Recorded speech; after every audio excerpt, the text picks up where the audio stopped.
Craig Counsell is playing hardball in his negotiations with the New York Mets to become their next manager. I'll explain all the latest on today's edition of Locked On Mets. You are Locked On Mets, your daily New York Mets podcast. Part of the Locked On Podcast Network, your team every day.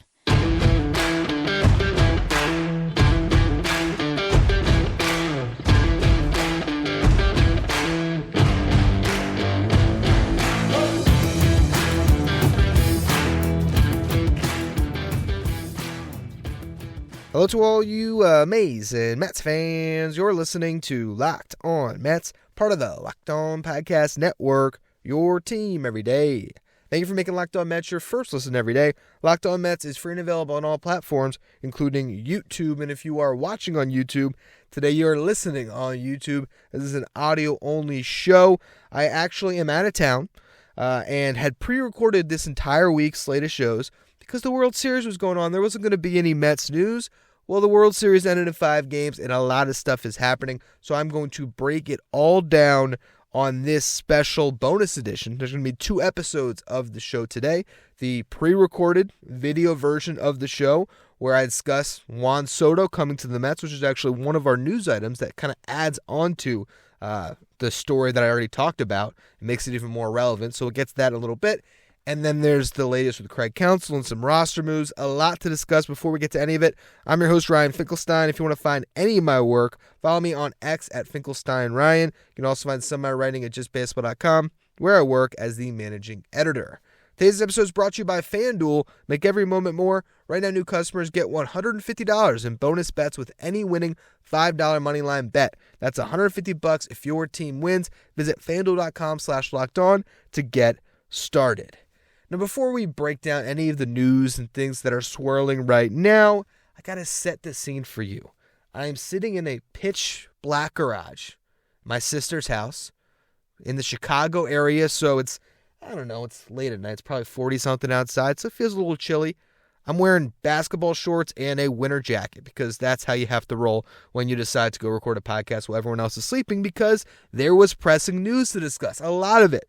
And the thing that really made me decide, okay, I got to hit record and just do a little bit of an update for the Locked On Mets listeners is the Craig Counsell story.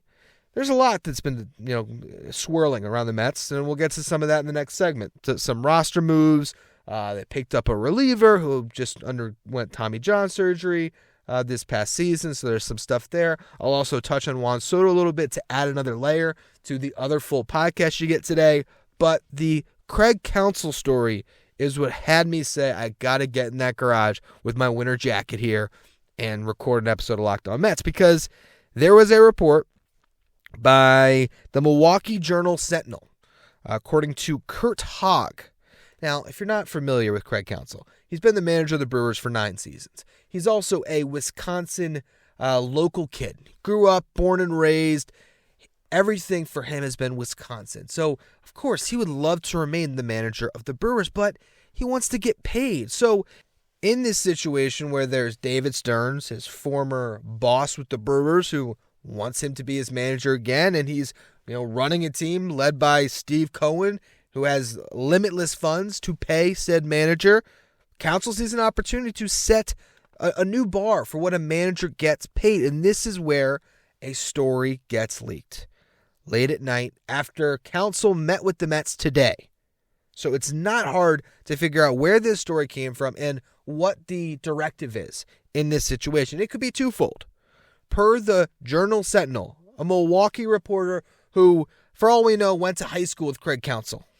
Okay? If the Brewers match the top offer Counsell gets in the free agent market, quote, they will almost certainly retain him. Now, that almost certainly is only there to make it less awkward if he doesn't return to the Brewers. If they don't match the offer, which is likely to come from the Mets, then Counsell will manage with another team in 2024. So, throughout this story, and I should note that this was all digestible from SNY. I don't know if Andy Martino wrote it, although we will get to some reporting from Andy Martino throughout today's show. I'm not positive who wrote this for SNY, but they were pulling stuff from an article, again, written by Curt Hogg of the Milwaukee Journal Sentinel. Now, They say that in the report, it also states that Counsell is motivated by resetting the market for managers and won't take a hometown discount, something that we had sort of thought previously. As for the money, Counsell's looking to at least double his $3.5 million salary from 2023, according to the Journal Sentinel sources. Counsell are his sources. Now again, Counsell was set to meet with the Mets on Thursday. That was according to Andy Martino, and seems like he's moved on to this next wave of interviews. And apparently the two main candidates right now, according to Martino, is Counsell and Carlos Mendoza, who I'll talk about a little bit more in the next segment because I want to stay on this here. So again, you just look at the report on its surface, and it's okay. He wants to stay with the Brewers if they pay him right.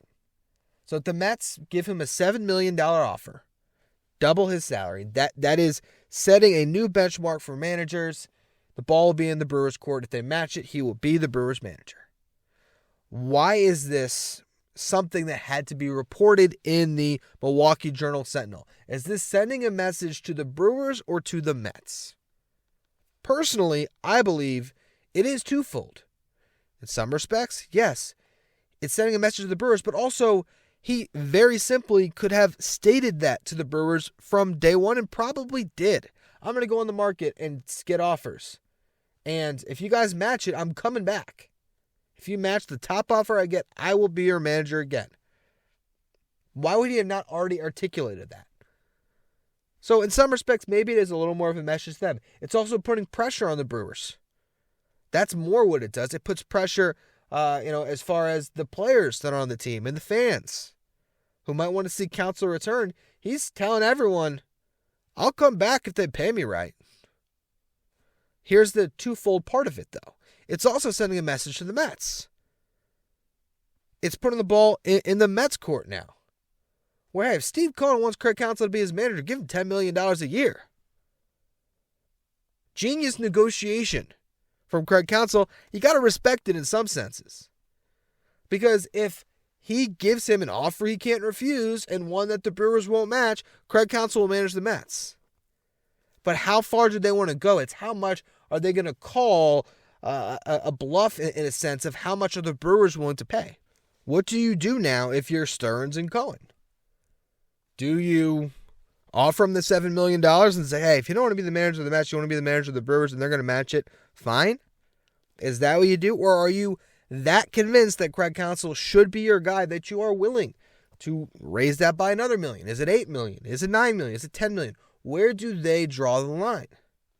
And how far are the Brewers willing to go to match it? Because they might not even match $7 million, which is where it's a genius negotiating play. Because if they're not willing to go over like 5, if the Brewers are a cheap small market team, which they have shown us time and time again, and that is how they operate, and they're really not that convinced that they have to keep Craig Counsell, the hometown kid, and they offered him $5 million at the beginning beginning of the offseason or at the end of the season, and said this is our final offer, and that's something that Counsell has in his back pocket. Well, now he's just negotiating to drive up his price. I think they probably didn't have a shut and close offer like that, and there was a sense that, all right, you go out, you test the market, you see what you get, and then we'll talk. So now we'll see how those conversations unfold. I don't know which way it's going to go at this point. I don't think that Craig Counsell necessarily wants to manage the Mets, though. I think he's okay with the idea of it. Maybe he's intrigued by the possibility, but if money's equal, according to the report, he's back in Milwaukee. So then how do Mets fans feel about that? There's a whole other can of worms that you open. If you end up in New York, you just put a little more pressure on yourself. But if he's as good as, David Stearns believes that he is, then it won't matter, and this is still the right guy to hire. But it is really an interesting thing that just unfolded with this report, because all this could have happened through back channels. The fact that it was made public through that Milwaukee Journal, clearly from Counsell's perspective, it really puts the Mets in an interesting spot. What do they do? How much do they offer? Do they care? Because Steve Cohen could just throw out his FU money and say, I want Counsell as my manager. David, is he the best guy? Is he really that good? Is he really going to take us places? Is he the perfect manager for you? And if you two are paired up, are we going to be a perennial contender that's as good as you guys were in Milwaukee? And if Stearns says yes, he might say, all right, you're getting paid $10 million, David. Craig gets 10 too. Let's roll. And that could be it. And if that's the case, and if Steve Cohen's willing to flash his pocketbook, why should any of us care? Because I'm sure that Craig Counsell will be thrilled to make an obscene amount of money to manage the New York Mets. And if he's as good at his job as he's supposed to be, none of us are going to care about this. No one's going to look back and, I can't believe Counsell's... Actually, that's the funny thing. I say that, and then I auto-corrected myself because I realized if the Mets suck, it is going to come back on Craig Counsell. And that's just ratcheting up the pressure. But I'm fascinated to see how this unfolds. And if it does end up with Milwaukee matching the offer, who is going to get that job? It seems like Carlos Mendoza is the second frontrunner in this instance based on Andy Martino's reporting. So I want to explain who he is, where he comes from, and also get to some of the other news items from the week. Before we get to any of it, though, today's episode is brought to you by FanDuel. Score early this NFL season with FanDuel, America's number one sportsbook. Right now, new customers get $150 in bonus bets with any winning $5 moneyline bet. That's $150 if your team wins. If you've been thinking about joining FanDuel, there's no better time to get in on the action. The app, so easy to use. There's a wide range of betting options available, including betting against the spread, the player props, over-unders, and more. You also have not just the NFL, but the NBA season in full swing, college football as well. There are so many different avenues that you can play at FanDuel. And again, when you visit FanDuel.com/lockedon to kick off your NFL season, if you are able to win that first $5 moneyline bet, you are going to get $150 in bonus bets. Visit FanDuel again at FanDuel.com/lockedon. FanDuel, an official partner of the NFL.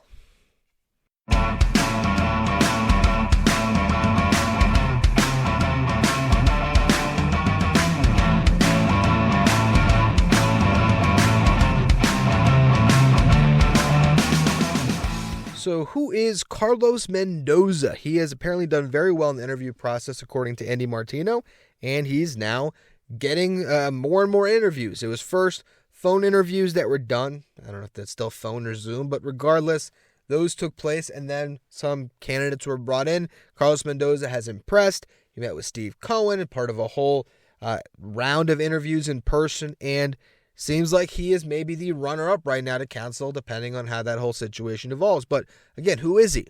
So he was a career minor leaguer, joined the Yankees farm system as a coach in 2009, managed at multiple stops in the minors, and has remained with the Yankees the entire time, which is a good sign. When someone is respected enough as a coach that they stay with one team, they're not fired or let go, they're just always there, that does mean something. He joined the big league staff in 2018, became their bench coach in 2019 under Aaron Boone, has spent 5 years as the bench coach. So he has a lot of experience. He has some experience in New York. They like him. We'll see. I don't know anything about Carlos Mendoza other than what I just pulled from his Wikipedia page, if I'm being honest with you. So I couldn't tell you if I think he's a great fit. He's 43 years old. He has managed in the minor leagues before. It's almost similar to the Luis Rojas hire, but the difference is he has way more big league experience than Rojas had. Rojas had, about a year on a big league staff. If I remember, he had that weird in-between job under Mickey Callaway, and then he was supposed to be the bench coach for Beltran, and then he becomes the manager. He did work his way up through the farm system, but Mendoza has been at Aaron Boone's hip for 5 years. So there is more experience than Rojas, but it is that type of a background. The rise your way through the ranks, and there's nothing wrong with that. So, hey, if he's doing well in the interviews, he ends up being the manager. We'll do more digging on him then. For now, though, it's really just a stare down with Craig Counsell and the Brewers and to see what happens at the manager spot. But there's been a lot of other things happening. So we'll first get to the roster. There's been a lot of moves. Thursday afternoon, they placed 6 players on waivers. So it was Peyton Battenfield, John Curtis, Elizar Hernandez, Bryce Montes de Aca, Denny Reyes, and Tim LeCastro. Now, what this means for some of them is other teams can claim them, and they might still be on a major league roster, or depending on the language of contracts or where they're at when it comes to their minor league status, they could return to the Mets. The main one to note in that regard is Bryce Montes de Aca, because he got Tommy John surgery this year. So there is a chance that other teams aren't going to want to claim somebody to put on their 40-man roster for the entire season, who's probably not going to pitch or, might not pitch until much later on in the year. Now, the funny thing about that note is the Mets literally just did that with Penn Murphy. I did a YouTube short on this, but I was waiting until I hit record. Like I said, I've been on this trip, so I had all the podcasts pre-recorded. I knew I would touch on it whenever I recorded my next show. I thought it might be Monday. Now it's today, so I'll break that down. Penn Murphy, they claimed from waivers from the Mariners he had Tommy John surgery. Probably won't pitch next season, but had really good stuff. Carries 5 years of team control. You knock one of those off with the fact that he probably isn't going to pitch in 2024, but still 4 years of team control beyond that. He's got a sort of funky delivery with a 3/4 slot that he throws out of a really nasty sweeper. He has a 2.7 ERA, I think, in his career, if I remember that correctly off the top of my head. But he had a sub-2 ERA this past season. He's been really good out of that bullpen in Seattle.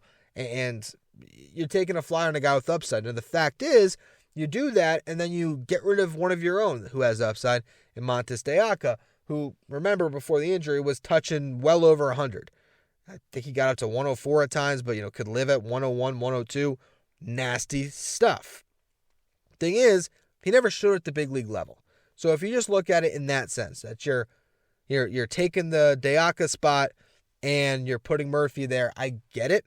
And hopefully no one claims Montes de Oca. You end up with both of them. Now, another little bit of roster news that came out on Thursday is Omar Narvaez is exercising his $7 million player option, which we all assume was going to happen. He'll come back. He'll back up Alvarez. Didn't have a great season. Sure, he would have gotten major league offers, but he wouldn't make $7 million. Might not even made $7 million on a multi-year deal. Maybe. I don't know if the multi-year deal would be out there for him, honestly.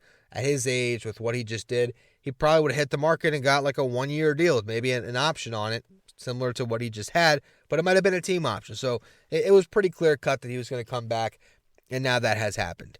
Now, if Adam Ottavino comes back on his player option, which we still don't know as of recording right now, and Brooks Raley is brought back on the team option, by my count, the roster is sitting at 33. The 40-man roster. So there's 7 spots open. Now, the Mets still have to protect some players from the Rule 5 draft. The one that is most prominent in my head is Jeremiah Jackson, the guy they got in the Dominic Leone trade, who can be a utility man in the big leagues as soon as this upcoming season, potentially, if not 2025. So I think they probably protect him. There might be some others. We'll probably look at that at some point in an episode in the coming weeks here before they have to make those decisions. There's still more decision that can come. Just because Daniel Vogelbach wasn't put on waivers, that does not necessarily mean that he's going to hold a roster spot. He can still get non-tendered.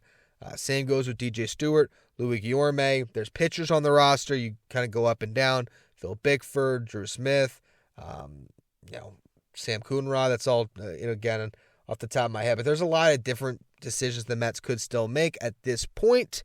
But for now, that's where they're sitting. So there is still plenty of room now to add to the roster, whether it's prospects that need to be protected, free agents that will be signed, trades that will be made. Time being right now, they're sitting at 33.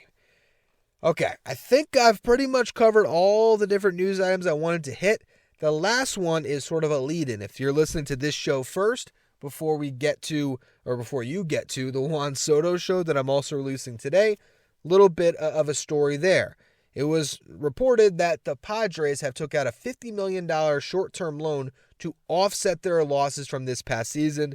To pay player salaries was a big part of that, which is setting alarm bells around the league because everyone's wondering, okay, we were curious about that Padres team who somehow is paying Xander Bogaerts and Manny Machado and Fernando Tatis Jr.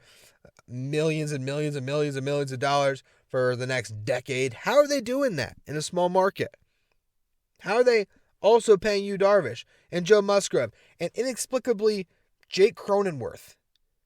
His isn't as big of a money deal, but it's like a ridiculously long deal. What is AJ Preller doing? Well, spending money the owner doesn't have, I guess. So now they're sitting here with Juan Soto, who's going to make $30+ million in his final year of arbitration, who has no guarantee of a contract. And in what world does the league even let the Padres, with all the money they have in the books, sign Juan Soto to a $400+ million contract. The league can't even allow that to happen at this point. It'd be such a bad look. It doesn't even make sense. This team can't play the players they have now. So, leading into the show that I did before I left, which is even more relevant now than it was when I hit record then, Juan Soto's on the move. And Manny Machado could be on the move, and Xander Bogaerts could be on the move, but I don't think anyone would take on that money. And Yu Darvish could be on the move, and Joe Musgrove could be on the move, and Manny Machado could be on. Who knows where they're going to go from here? But Soto is the most likely to be moved, and as I get into on a full episode that you can listen to or watch now, the Mets should be all in on Juan Soto. This is the guy to add, and I really think, as I talk about on the show, when it comes to prospect cost, I'd probably overpay in some senses because there's going to be a big market that's here. Overpay for what a rental should get is what I'm getting at here, because there's multiple teams that could be on him that will drive up that price. And on the show, I break down how far I think the Mets should go to potentially meet that price, what the line would be. So check that out. I appreciate all of you for tuning in. And if you want to become a Locked On Mets insider, you can find the link in the episode description today. That is a texting service that we're now offering through Subtext, where you get updates from me. So the Penn Murphy transaction, for example, if you're an audio listener, haven't been able to get around to recording a show, but I was sending text messages to the Locked On Mets insider earlier this week about my thoughts on Penn Murphy. So little things like that where you get that inside scoop. I've been really enjoying getting to know some of the everydayers a little bit more personally through that service. So I appreciate all of you who subscribe. Follow me on X at Finkelstein Ryan. Follow the show at Locked On Mets. And unless anything else crazy happens, I'll be back on Monday.